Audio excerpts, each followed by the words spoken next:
pick one, maybe ban two, and you get the edge. Twitch kind of emerged in these protected carry comps, and now Twitch stayed even when the protection kind of faded away. Now they're just early banning Twitch here against SKT. Do not want to deal with the unpredictability once Bang starts roaming in an open map. Yeah, do not want to give that over, even though Betty played it in the last time they matched up against SKT. Definitely understand the ban. They're trying to get rid of any type of split push threat that Huni would have. Fiora and Kennen banned away. Maybe they want to go back to the Kled and say, well, Fiora counters it, but what if we ban it, pick the Kled? Now what, Huni? You'll have some.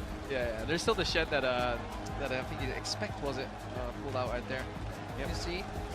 Plenty of split push was available. It was Fizz and Kog'Maw that Faker and Bang played last time these teams met. One final ban to come through, and you simply cannot ban out all possible fighters and all possible assassins. Gragas taken away from MMD, and now we get to see what's going to happen here. Gragas, one of the better fighters of the tanks. As far as handling the 1v1, Karma comes through. Yeah, pretty obvious first pick here with one shielding support banned away. Lulu is gone. Now they can trade junglers. Yeah, this is where meta-wise you would expect Graves 80 carry, and then it's all up to preferences, but for telecom, why not just pick a jungle here for Peanut's Lee Sin? Yeah, Peanut has been putting on an absolute display on Lee Sin. Was undefeated on it domestically, but they don't need to play Lee Sin every day if they have a composition in mind. Graves and Lee Sin are fairly interchangeable based on preference, and if they think Karsa's Graves is stronger than Karsa's Lee Sin, then they're going to take Graves away. Bold Huni Rumble pick, especially into what could actually be, as much as we joke about it, the Kled, because it's a fine matchup, especially if you can have Karsa visit there early. He said in the interview that Karsa doesn't go top. He has done it in the finals versus AHQ. He went there with Lee Sin. If I was Flashers, I would pick Lee Sin Kled right here, just because they're almost absolute certainty they can get the Rumble. They've been able to play Kled. It's something that can play more to the meta. Lock in the Lee Sin. We'll see what the last one is. You got to get your top laner here if you're Flash Rules, because otherwise you'll get double squeezed and it'll be even harder. It's really interesting because you can go for Fizz, which is a similar situation. It's even a flex pick. You can maybe give it to Maple and look for a different matchup. Maybe you can pad that pool a little bit here. The question is, how much can you trust MMD to play a split pusher against Huni? You expect Huni to win the lane, and then you've got to be able to do something with the more extended map. Carson's got to give him some warding support at some point. Not that they can't do it, but it's going to be hard. I think Freak brings up a good point here, though, in the ability to flex this Fizz, especially when you're playing against Faker. You may deny him the early Syndrome, maybe he plays into you anyways. But at least remove some flexibility in the draft from SKT. And it confuses the bans a little bit. You don't want to ban a top laner or a mid laner here, and prevents a pinch if there is one. They can still pick the Kled later, but it's not worth it to ban. I want to point out the Nami pick, though. Wolf, probably the best Nami in the world right now, is still a good laner into Karma. So being able to play Nami at this level allows you to kind of give one shielding support over and still have a good support on your side. It always has been considered kind of the pseudo counter pick to Karma, and that is why they were willingly leaving it open. It is no surprise that the Flash Rules pick Karma first rotations. SKT had the answers ready. This is all pretty planned out in their regard. I want to put out the Thresh ban coming through from SKT, though maybe they didn't know what they wanted to ban in the first place, but consider that Karma's already been picked.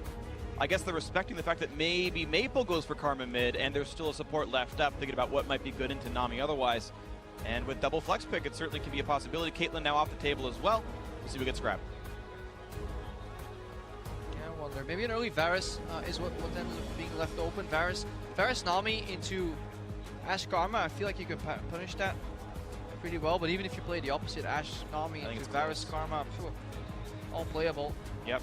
Skill matchup as it is. Yeah, it's we'll see what kind of style they play. Just keeping Betty away from the safe ADs here.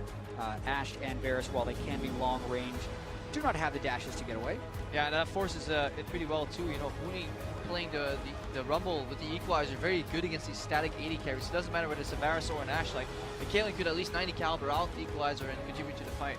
I really like this Echo Band, because with Fizz picked up and Echo Band away, it sets up a really easy Syndra take for Maple. You assume Fizz goes top, Karma goes support. He gets to blind the Syndra with most of the counter picks not available at all for Faker to pick. He's got to go somewhere else with it. There is the Varus picked up as you predicted.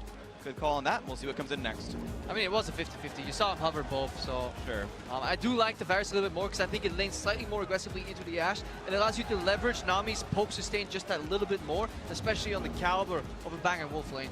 Yeah, it's always difficult to lane against Bang & Wolf. Betty and Sword Art not having the best tournament. I think I agree with Freak here. The Syndra could very well come through. It's the downside of flexing so heavily on blue side. You got to reveal eventually. going up against Faker. I do like the draft here overall from the Flash Wolves. There's a lot of really cute synergies. I really do like how a lot of this went through. And now, yeah, Orianna, typically a bad matchup into Syndra, but it's still one of his best champions, and it fits the lineup. It's a lot of AoE, a lot of crowd control. They can jog pile area effect damage down. Look, when your shockwaves are about 10 or 20% bigger than anybody else's, you just pick Orianna every single time. Faker willing to do it, and has always been willing to do it. He'll play all this stuff. He'll throw at the Master Yi mid, only have the Olaf counterpick to Aurelia like he has had at past international tournaments. But here, just pick the Orianna. At any point, Faker is a huge threat on him. And then we start tallying up the pushing lanes here. Rumble has the push on Fizz early on, but Fizz always had that pressure if Karsa can visit.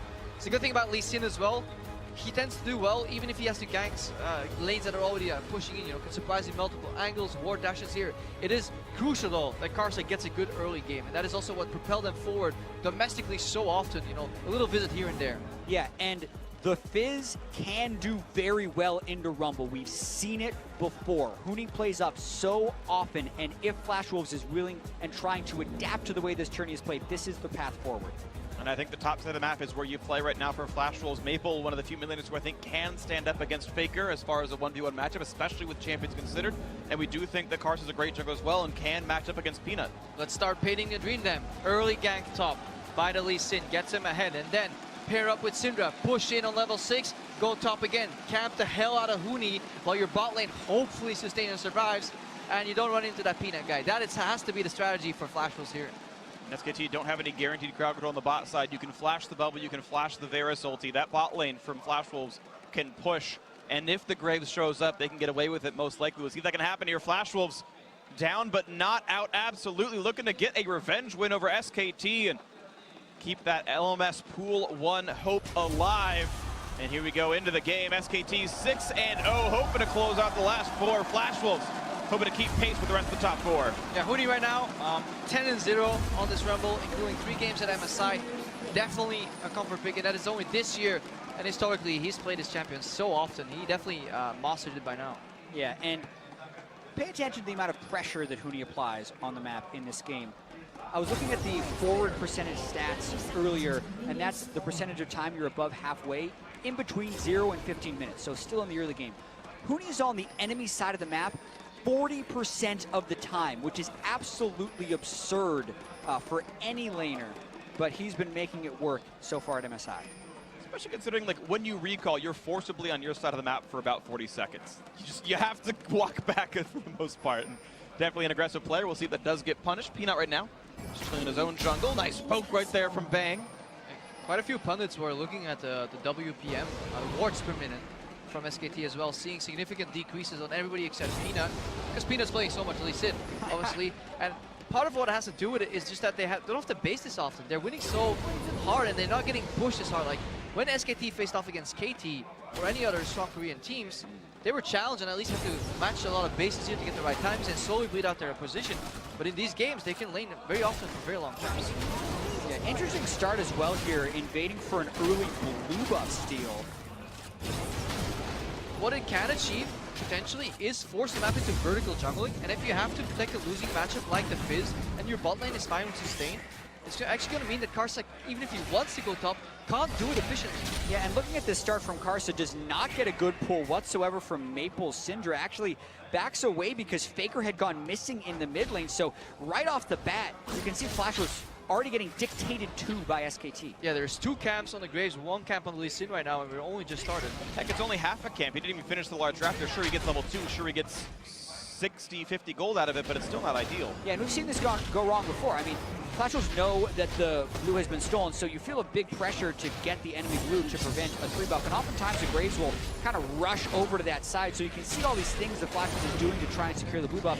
But really, Peanut's having a field day. He cleared 2 camps, he took his time, and now he gets to full clear his vertical side. Yeah, that's the beauty of a simple macro move where you're essentially not doing anything tricky. You're just hitting a camp, a minion that you would hit anyways, somewhere else on the map, and you get a big advantage. Karma had to roam up to assist Karsa right there. They're losing lane pressure, which means Bang is not getting traded out of some CS. You know, it all kind of adds up right there. Of course it does. Peanut is exactly 1 full camp ahead. They've taken 1 buff, 2 buffs. It's just rough stuff right now, of course. Level 3 versus level 2. It's a big lead for Peanut. Karsa trying to keep up as best he can. That's the nature of this DC Grace matchup. It's all about pacing, clear times, call it what you want, you know. Grace fast clears, Lucien has to do a couple camps and then get some ganks for true efficiency. And I would see Jet's favorite thing. Control the blast cone. Gotta care about the blast cone. Bottom lane and in top lane. Fizz actually does it really easily because you can just pull over the wall and hit it, but Huni very consistently does this. Notice on the other side, blast cone hasn't been controlled. Peanut would have an opportunity to a gank if Flash was continuing to push up. He's waiting for them to push up again, obviously respecting the counter gank. Also doesn't wait around too long. The wave is in the right spot, you know what? Wait for 4 seconds, is the jungle there? No, base immediately, you know, keep up the efficiency. And worth noting, of course, these players can usually call out when Sword Art or Betty leaves lane to go put a ward down. You say, hey, he didn't push up at the turret with his teammate. He probably went over to go ward that. If you satchel, it's not going to do anything for you, don't bother. And you see Peanut stays on the other side of the wall and recalls safely. Now, this game is equal in gold, so despite the fact that there has been a significant out-jungling, I would say, from Peanut in the very early game, the gold basically neck and neck. Mid lane equal, bot lane equal, top lane equal as well. And we immediately see something that the Flashers do well, though. 2 control wards, 3-5 minutes already in the inventories. These guys love combining control wards to get areas of fog of war that they then use to either put pressure on the map or just generate picks where they hide in the fog of war. Yeah, far and away the most control wards of any team here at MSI. Maple actually buys on average 10 control wards per game, which is more than double that of any other mid laner. So that can be a path to victory. Hasn't worked out great for them so far. Scar's actually placing a TP ward right there. Oh, Bang is super low. Saved on a Summoner Heal, gonna land the Q. Karsa, I think, predicted a flash, predicted a juke, and Bang didn't do it, just hits the Summoner Heal. He's gonna be fine on that one. Some pressure bot lane, but that's a flash down for Karsa. Man, the sidestep confidence there from Bang, and also not healing at first, so he gets a little bit of move speed from his heal, gets the flash out of Karsa. Not a good trade they took in lane, but he's still up on CS, and now they're gonna go for a dive. MD wants out of there. He has to actually Summoner TP away from the gank, and Peanut didn't have enough auto attacks left to kill him off. Oh, imagine if he had a red buff trailing there. That would be insult to injury right there. And again, we talked about it, how this Fizz matchup is great into Rumble with the early gank. That was the dream we were painting, and in a simple strike early on, the vertical jungle forces the gank to be on the bottom side, but it fails here. This is the hesitation, or like the difference between a montage moment and honestly a fluke. Yeah, absolutely trying to predict the flash to the other side of the turret. A lot of players, when Lee Sin flashes over the wall, thinking, I got to flash through right away, but prediction goes wrong. Bang ends up healing and actually not really juking. He was just on his side of the turret. He stopped moving. At least something. Can't get the stun into Faker. You saw Faker running up and left just enough to not line up with Maple's E. And that gank's not going to happen. Ghost is down, of course. And this is the difficulty when you're trying to research matchups. You can't open a Faker frog. I mean, you just can't. He'll always be at least even CS in losing matchups, or he'll be ahead randomly, and it's just so hard to see. He's League of Legends' best player and has been for years on end, basically. And everyone knows to respect him, respect his prowess, and any choice he makes, every mid laner in the world goes, maybe I should try that too. They'll always try.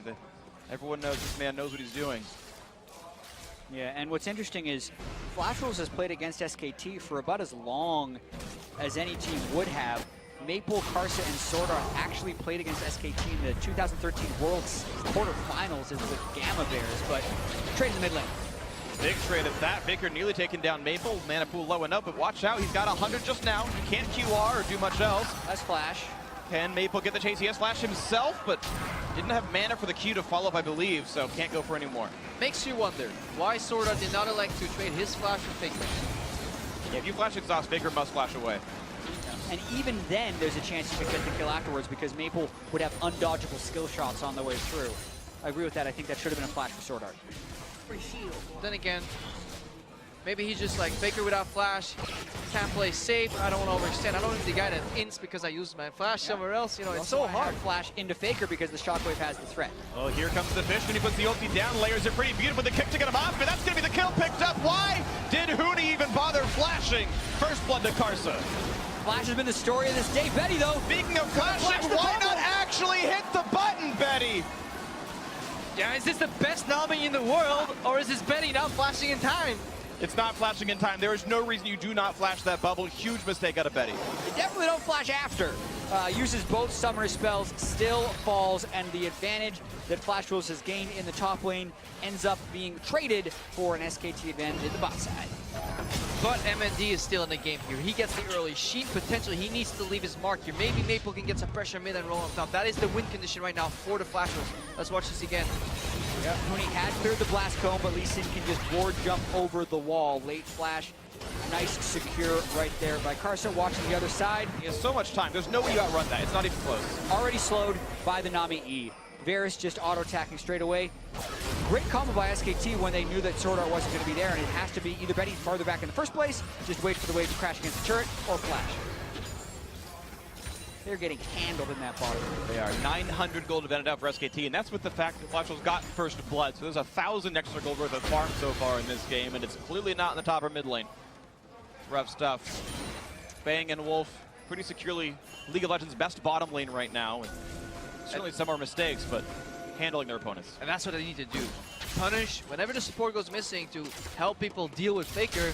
They will get a lead in the bottom lane. Whenever somebody goes missing or roams to deal with Huni, Faker and Bang and Wolf will take it up there. That is what SKT is so strong at. You can only attack the parts, but the sum generally tends to get ahead. Yeah, and you just have to think about the dynamics of the team. Faker has the massive reputation, but Bang was the player who had the most DPM of any player in the LCK this year, and he really has been the star player. Here comes another combo. Lots of damage on the Betty, who chooses to stun the Nami and just dies for the CC chain. Beautiful ultimate from Bang. Beautiful layering by Wolf. Art in the bot lane here for SKT. That is just utter beauty. Bang with the wall shot. He hides slightly around the wall, probably in fog of war right there as the minions were approaching. Gets a straight line on the Betty. And then Wolf, just the math right there, wave into flash bubble. This is just synergy at its finest. And they were actually, there was a Reddit comment. I can't vouch for the validity of the quote, but they were asking why Bang and Wolf don't play duo queue anymore. Well, they've played over 5,000 games together anymore. They don't even need to do this. And also, Betty, he was trying to find Bang. Found him. Oh man, he did. That's not the way you want to play. That's unlucky. Unlucky. Just really excellent play, of course. Not a lot of places you get to hide anymore. Betty now the butt of the joke. The recipient of a lot of damage now. SKT's bottom lane has certainly done well for themselves. 40 CS down. Yeah. Flash left to find their advantage elsewhere. They got the counter pick at mid. That's not working. They got the counter pick top lane. They're trying to make it happen. I can't speak of this out of experience, but you must go down 40 CS once in a while, Freak. What do you do? Keep feeding. Is how it works for me. It's very hard to come back with the fact that SKT can force the fights is the problem, right? If Graves shows up, you're just dead if you're on your turret. It's such a difficult situation to be in, and SKT can leverage that repeatedly. The fact that summoners are still down for Betty, no heal, no flash. It's a source of gold. It's a mine just waiting to get a pickaxe. Oh man, that lane is so out of control right now, and interestingly enough, Flash Wolves would want to play towards the top side of the map. Still, Huni's flash has been down. Karsa yet to make a repeat attempt and is worried about that bottom turret just because of the amount of gold that can go over and how Bang can take over the game. And Huni has developed in a very good defensive player as well when the situation needs him to be. So Flash Wolves, they're trying to patch out up this bottom side here with the Lee Sin presence constantly lingering for a counter gank, and Huni is just giving respect where it's due. Now he's even roaming to mid lane. Maple's leaning so far to the left that he may actually get surprised. He backs off. Nice, no pain on Maple just yet. Had a bit of action in the mid lane, but nothing really permanent so far. See if Flash can get back to the top side. Ignite is back for MMD. Huni's still missing his flash, but only for a few more seconds. This means, like, that flash timer is a timer of how long it's been since Karsa's last gank top lane. It's a flashless rumble that is tower diveable. It's a very squishy champion, and it's been 4 minutes since anything. And the way pressure cascade is really fascinating. Huni moved to mid lane, allowing Faker to trade ultra aggressively, which Maple then read is like, okay, Rumble's missing, I'm going to yield. That actually prompted an invade for Peanut to then steal away the Raptors, and because Karsa's been hugging bot side for so long, these two camps on his left side, these Wolves and Grump, has been up for absolute ages. I don't think Karsa has actually farmed a camp in well over a minute and a half. Yeah, he had the experience lead, but Peanut is very close to a full level ahead of him if he can get just another camp, probably get that off of Raptors. And even pacing-wise, he's not going to beat him to top lane anymore at this point either. Flash back off cooldown the full 5 minutes. Didn't have mastery for it. Peanut just doing the farm right now. Gets revealed by a hawk shot. At least Flash Wolves knows where he is, but if they can even use that information is an entirely different situation. Faker going to play for control wards. Doesn't see any. It's okay, it's clear. I can walk top if I want to. And I wonder if it's worth for Flash Wolves to actually swap out of his bot lane. just go top and look for like a 3-man dive on the Rumble. The problem is when you do that against a top lane champion that can burn the wave like Equalizer, you lose too much tempo. So they're so gridlocked in their current situation. Yeah, unless they can pull off the dive right away on the Rumble, then maybe that pays off. But MMD is supposed to be winning the matchup, and if you put him into a 1v2, Fizz is terrible 1v2s compared to a Rumble. It's not a great trade if they can't get the kill for it. Yeah, they have to almost go for like the split map dive, right? Where Fizz stays, fakes, haha, I'm getting wait traded the brush, upon, suddenly max range. the bot lane arrives. But then SKT pushes this like